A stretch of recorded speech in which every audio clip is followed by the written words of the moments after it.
The Australian outback is not just empty space, it's an ocean of red earth and heat where time moves differently. Days blend into one another, and silence rules everything.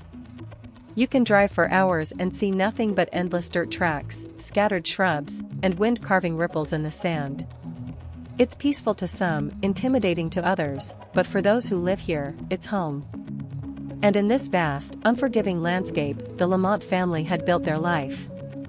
Their property, Oak Park Station, stretches for miles.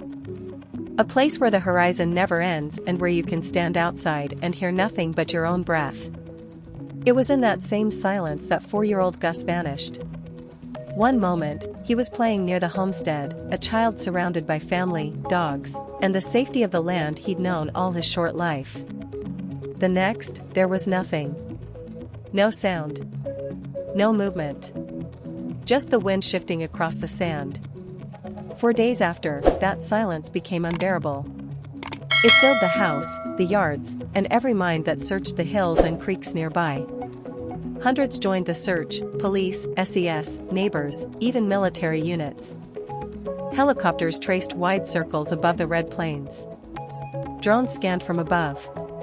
Officers walked in lines so straight you'd think they were measuring the land itself.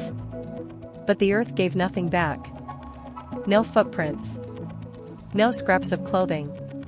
Not a single sign of where a small child might have gone. And that's when the locals began to whisper, not out of cruelty, but confusion. Because the outback doesn't just swallow people without leaving a mark. It's open, exposed, and brutally honest. If someone walks there, the ground shows it. If something happens, the land tells it. But Oak Park stayed silent. Completely silent. As one local reportedly put it, you can hear your thoughts echo out there, but no one's ever heard what really happened. Now, 5 weeks later, that silence feels heavier, like the land itself is holding something back. Because in the outback, silence isn't always peace. Sometimes, it's protection. Sometimes, it's hiding something. To understand what may have happened, investigators have spent weeks trying to rebuild one crucial hour, the final hour before Gus vanished. Every search, every interview, and every theory keeps circling back to this narrow window of time. According to reports, Gus was last seen around 4:30 p.m., playing near the sandpile close to the homestead. It was a familiar spot, a safe space within sight of home. His grandmother was nearby, looking after him and his baby brother. The sun was still high, the air dry, and the day like any other. Then, sometime before 5 p.m., the routine broke. The grandmother reportedly called for Gus to come inside. But there was no answer. At first, there was no panic, he might have wandered behind the shed or toward one of the dogs. But when minutes turned to a half hour, and the yard was still empty, everything changed. At 5:30 p.m., the alarm was raised. Calls were made. Neighbors and police mobilized. Within an hour, the property became the center of a full-scale search. By nightfall, helicopters and vehicles covered every track and gully. But as investigators reviewed the first 60 minutes of that afternoon, they noticed something, a gap. A missing piece of time that doesn't line up perfectly with statements. The moments between when Gus was last seen and when the first call for help went out. It's not about blame. It's about precision. In a disappearance like this, minutes matter. A single 5-minute delay can be the difference between finding a trail and finding nothing. Detectives started checking every detail. Who was home at the time? Who arrived or left that day? What vehicles moved along the nearby roads? What devices connected to nearby phone towers? They weren't just mapping the land anymore. They were mapping time itself. One investigator reportedly described it like this: we're not just chasing footprints, we're chasing seconds. Because in that missing hour lies the truth, the point where a normal afternoon turned into a mystery that still haunts South Australia. In small rural towns, news travels fast, but rumors travel faster, and in the quiet stretches of the Australian outback near Oak Park Station, everyone has a version of what they believe happened to little Gus Lamont. Some say it's just human nature. When answers don't come, people start to fill in the silence with possibilities. Others think the silence itself is what makes the mystery unbearable. Weeks have passed since the 4-year-old vanished, and though official statements from police continue to insist there's no evidence of foul play, the community feels otherwise. They've seen the land. They've lived in that terrain. They know how the desert behaves, how it hides things, yes, but not forever. And for there to be no trace, not a single piece of evidence, that's what has left people whispering that something doesn't fit. One of the most discussed theories among locals is that Gus may have wandered farther than anyone thought possible. Those who grew up on cattle stations know that distances can be deceptive. What looks like a few hundred meters can stretch into kilometers under the harsh sun. Children, curious and fearless, can walk for hours before realizing they're lost. The search crews covered enormous ground, guided by survival experts and tracking teams, but the outback is vast. There are gullies, dry riverbeds, and dense patches of mulga scrub where even trained eyes can miss signs. Some still hold hope that Gus simply walked farther than anyone predicted, that he's out there, beyond the grids and marked lines on police maps. But others, more quietly, suggest that the land isn't the only thing that holds secrets. They question the human side of the story, the timeline, the recollections, the details that shifted between statements. Why did no one hear anything? Why was there such a gap between when Gus was last seen and when authorities were called? Some residents recall that in past rural cases, small details later turned out to mean everything. It isn't accusation, it's just that something about this disappearance defies every logical pattern. Then there's the dam theory, the moment that changed how the public viewed the search. When police drained over 3 million liters of water, many assumed they were acting on strong evidence. Why else would such an enormous operation take place? But when the search turned up nothing, the questions multiplied. Some began to wonder if investigators had reason to suspect something more deliberate, that maybe, just maybe, the search was not just for recovery, but for reassurance that nothing had been hidden there. A third theory revolves around the possibility of an accident, a tragic event that may have occurred closer to home than anyone wants to admit.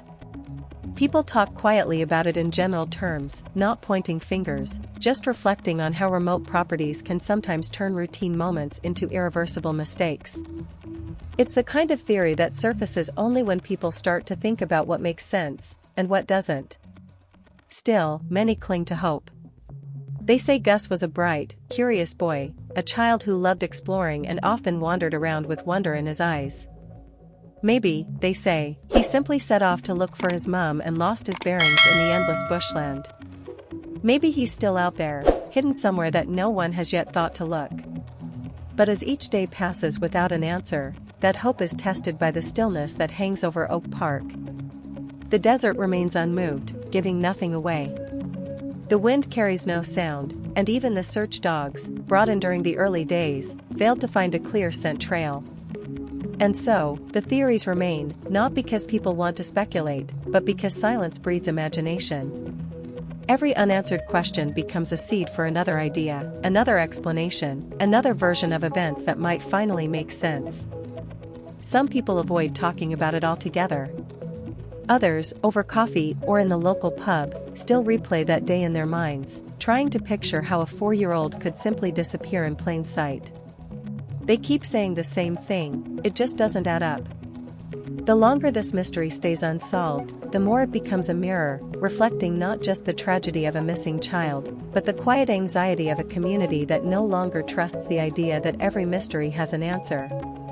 Because deep down, they all feel it. In the vast emptiness of the Australian outback, truth can disappear just as easily as a child can. After weeks of silence, small updates from authorities began surfacing again, hints that the case of missing 4-year-old Gus Lamont might not be as cold as many feared. South Australia police have reportedly continued to review every piece of evidence, every statement, and every log from the early days of the search. Though there's been no official breakthrough, recent comments from Commissioner Grant Stevens suggested that the investigation isn't over, not by a long shot. He mentioned that teams could return to Oak Park for a fourth search, this time using new data analysis techniques. To many observers, that statement carried more weight than it appeared. If the area had already been searched 3 times, with divers, helicopters, and hundreds of volunteers, what could possibly warrant another look? Some speculate that fresh satellite imagery or drone data might have revealed anomalies in the terrain, or perhaps certain areas that were previously inaccessible due to weather have now become searchable. Others believe investigators might have received new information or tips, small, unverified leads that prompted them to re-examine sections of land they thought were already cleared. The decision to drain over 3 million liters of water from the nearby dam also remains a major talking point. It was a massive logistical effort, one that signaled determination and desperation in equal measure. For a few tense hours, locals and online followers of the case waited for confirmation that something, anything, might be found. But once again, the dam turned up nothing. Not a footprint, not a scrap of clothing, not a trace of Gus. That outcome left many wondering, what led them there in the first place? Was it a tip, a theory, or just process of elimination? Police have remained tight-lipped, saying only that they wanted to rule out certain possibilities. Yet, to the public, that statement only added to the sense that authorities might know more than they're saying, that there's something delicate about this case requiring careful handling. Behind the scenes, 2 official reviews have reportedly taken place, peer evaluations by search and rescue experts analyzing whether anything could have been done differently. These reviews, according to Commissioner Stevens, found no failures but did note opportunities for improvement. That kind of language tends to raise eyebrows, suggesting that while no one is being blamed, there's an acknowledgement that the search may not have been as complete as it could have been. There's also talk about the re-examination of phone data, radio logs, and movement timelines from the day Gus disappeared. Investigators are said to be cross-referencing the precise timing of calls, the weather conditions, and even the order in which family members were accounted for. It's tedious, methodical work, but it's how cold cases often warm up again. Meanwhile, the family continues to cooperate. Their statements have been consistent, and by all accounts, they've been transparent with investigators. Still, that hasn't stopped the wider public from speculating online. Every interview, every police statement, every slight change in wording gets picked apart for hidden meaning. And in today's age of digital scrutiny, that kind of attention can add even more pressure to an already heartbroken family. Despite the frustration, police insist they remain committed, that finding Gus is still their priority. Whether that means new searches, revisiting past evidence, or waiting for technology to offer new insights, one thing is clear, the case has not been shelved. And for many watching from afar, this renewed effort brings a sliver of hope. Because as long as the investigation continues, there's still a chance, however small, that the truth about what happened to Gus Lamont will one day come to light. The disappearance of 4-year-old Gus Lamont has become more than just a local tragedy, it's a national wound that refuses to heal. Across Australia, the name Gus has come to symbolize something bigger, the fear that even in a country known for its vast beauty and tight-knit rural communities, a child can vanish without a trace. For months, the story dominated headlines, television panels, and online forums. Yet even as time passed, the emotional grip of the case never truly loosened. People who never met the Lamont family find themselves checking updates, scanning news articles, and joining community pages that share any whisper of progress. It's as though the entire nation has become part of the search, a collective effort to bring one little boy home. What makes this story so haunting is the contrast, the sheer stillness of the Outback against the chaos of the unknown. The Australian Outback, with its endless red plains and long silences, is a place that humbles anyone who stands in it. Locals describe how, when the wind dies, even sound seems to disappear. It's in that silence that Gus was last seen, and that silence has come to represent the unanswered questions. In the early days, people believed the answer was simple, that a child had wandered too far, perhaps lost among the vast paddocks or near the water. But as time passed, that theory began to fracture. No tracks, no scent, no trace at all, something about it didn't add up. Now, months later, the discussion has shifted. Not how far he could have gone, but what really happened that afternoon. This is where the emotional toll deepens. Because if Gus didn't wander off, then someone may have played a part. And that possibility is far harder to accept. It's not just a mystery anymore, it's a moral weight pressing down on everyone who's followed the case. In towns like Yenta and Burra, locals still gather at community halls and small pubs to talk about him. Some have theories, others have faith. You don't just lose a child in plain daylight, one volunteer said. Someone, somewhere, knows what happened. Those words echo across news interviews, online threads, and police briefings. It's a statement of both grief and determination. Even for investigators, the emotional weight is heavy. Some officers have worked similar missing persons cases before, but very few match the complete absence of evidence found here. That's what makes Gus's disappearance uniquely haunting. It's not the brutality of what's known, but the emptiness of what isn't. Former homicide detective Gary Jubelin described it best in one of his interviews. The hardest cases aren't always the ones with clues. They're the ones where silence itself becomes the evidence. It's that silence that lingers, in every media update, every police press conference, every paused sentence from a family member trying to stay composed. The case has left Australia in a state of quiet tension, with many believing the truth will eventually come out, even if it takes years. And perhaps that's why the story of Gus Lamont still matters so deeply. Because at its core, this isn't just a story about loss, it's a story about persistence, about refusing to let a child's name fade into statistics. It's about the kind of collective compassion that makes strangers search the desert for someone else's child. The haunting power of this story isn't just in the mystery. It's in what it reveals about people, their capacity to hope, to care, and to keep searching for truth even when the answers remain hidden beneath the red dust of the Outback. As the weeks turned into months, one thing became clear: everyone had questions, but no one had answers. And in that space between fact and silence, public theories began to grow. Some of them reasonable, grounded in the known evidence. Others, more speculative, the kind that come from frustration when official updates slow and people start searching for meaning in the gaps. At the heart of every theory lies one haunting question: how does a 4-year-old disappear in open daylight with no trace? Theory 1, the wander-off hypothesis. This was the earliest and most natural explanation, that Gus had simply wandered away from the homestead, chasing something innocent like a dog, a bird, or a sound, and got lost in the harsh outback terrain. The area around Oak Park Station is vast and unforgiving, stretching for kilometers with little shade and unpredictable wildlife. But even seasoned bush trackers found this theory hard to sustain.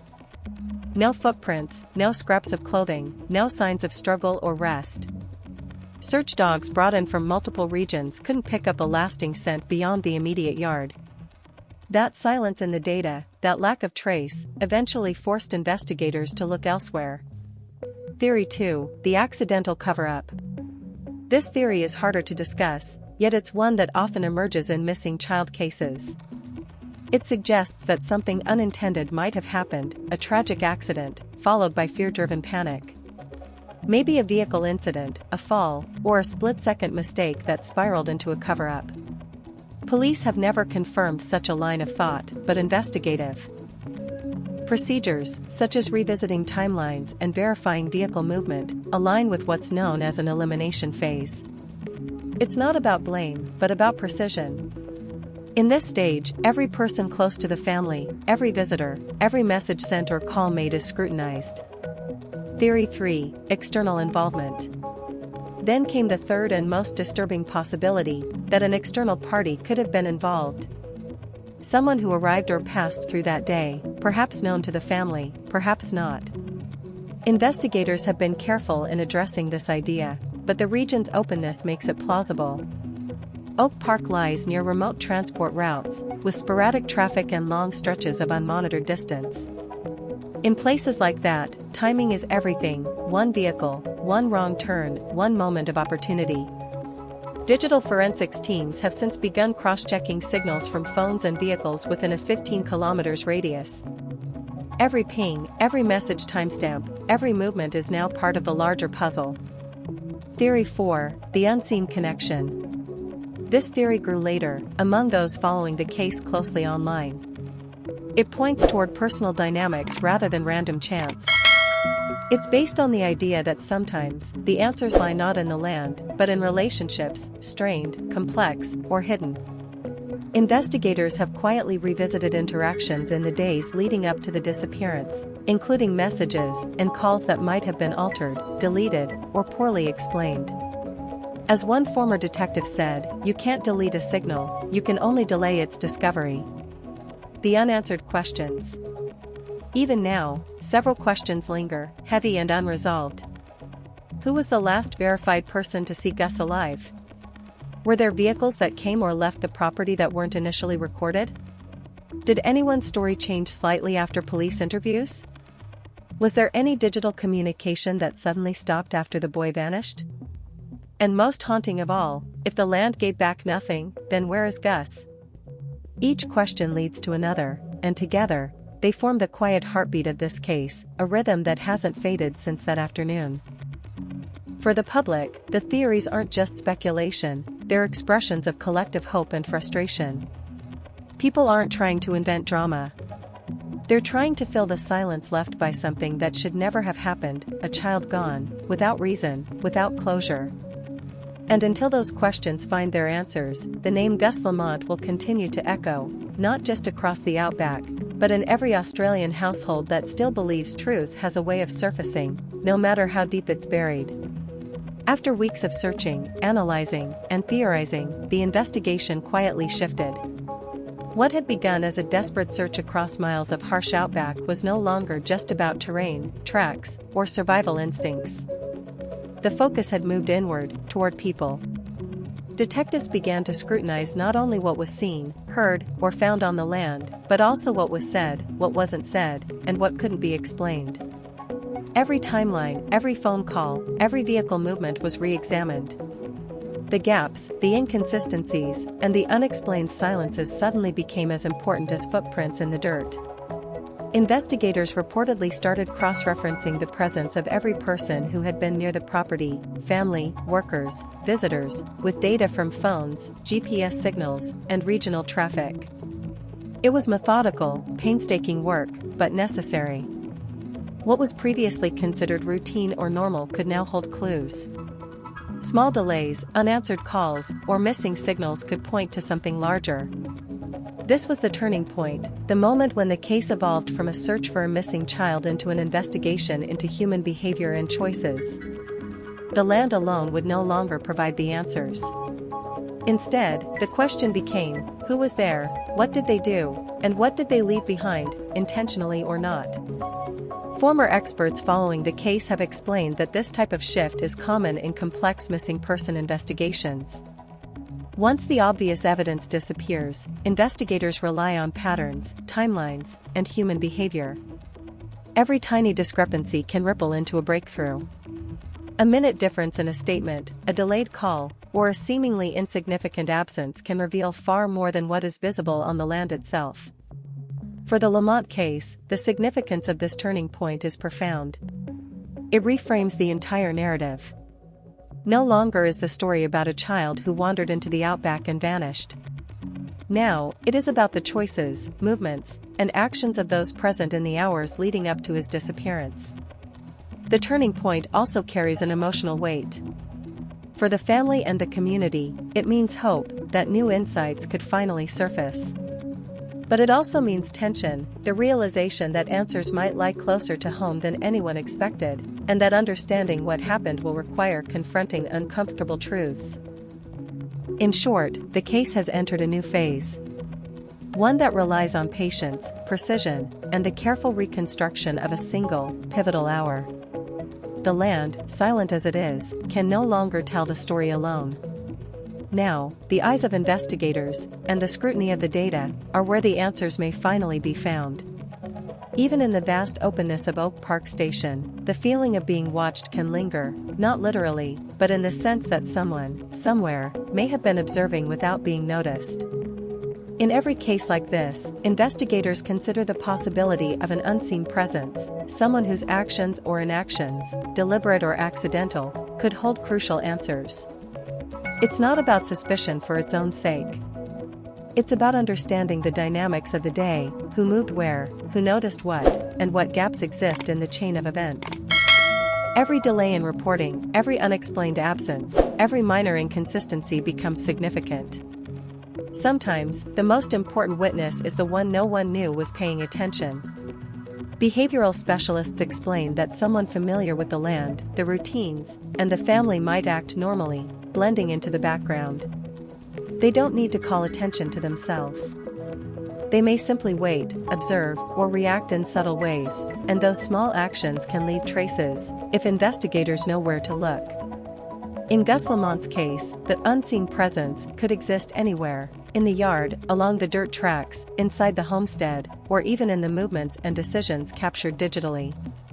Police are now examining not only who was present but who could have observed events without being obvious, whose timeline doesn't quite match, and whose behavior hints at more than they've admitted.